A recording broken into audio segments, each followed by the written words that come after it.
everyone, Matthew and Way here. In this video, I'll be doing a review of Who Framed Roger Rabbit, which came out in 1998, done by Touchstone Pictures.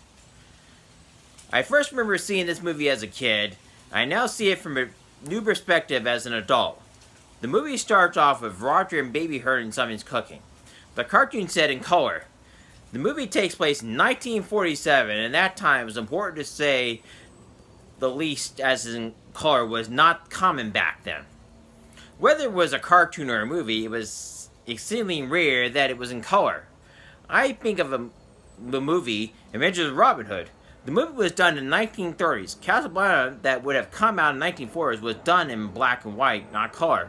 Gone with the Wind, which was done in the 1930s, was done in color, which was rare. The director gets upset with Roger because he cannot remember his lines. Eddie Valiant sees him and says tunes. Later, Eddie meets Arcade Maroon, and he wants him to take pictures of Roger Rabbit's wife, Jessica Rabbit. Said that she was cheating on her husband is one of those things, is not what it seems. I think Eddie Valiant has issues. When he sees Roger walking off with the director, he says tunes while drinking whiskey. A whiskey bottle has a distinct look. What I realize is that it makes sense. Eddie suffered a breakup with his girlfriend and lost his brother. His brother was murdered by a tune.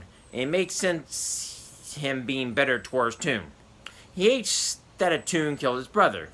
This case, helping through Roger's innocence, will help him to deal with the demons he has been bearing by drinking alcohol. Eddie and his brother spent a lot of time in Toontown, and they had a blast. It was in Toontown where he loses his brother. His brother was killed by a piano being dropped on his head.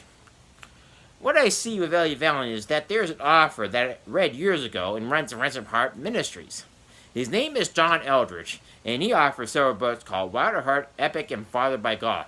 He talks about the wound, and he discusses of how even as young as 5 years old, a person at 50 years old can still be carrying that wound that they have been inflicted upon that individual. I'm not talking about a physical wound, but a spiritual wound. When Eddie Valiant lost his brother, Teddy, it ended up influencing other areas of his life. It hurt his marriage and made him miserable, and why he turned to alcohol, because he was using alcohol as a coping mechanism to deal with pain. It was easier to turn to the alcohol than to deal with his problems. He let his temper get the best of him and not always think very clearly. Chances are his temper came from the pain he was dealing with as losing his brother to murder. He had carried this pain for years and eventually must confront it to move beyond the pain that he was feeling. There are a lot of twists and turns as you do not know who the killer is till the end of the story. You think it is Arcade Maroon because he hired Eddie Valiant to take the pictures of Mark Atkins so he could blackmail him. You find out it's not him but someone else. You'll be surprised at who it is. Disney needs to consider doing a movie or TV series of Valiant Brothers, Adventures in Toontown. They could show us how many cases they were working on till Teddy Valiant gets killed by a piano being dropped on his head. To me, this sounds like a winner to me. I give this movie a 9 out of 10.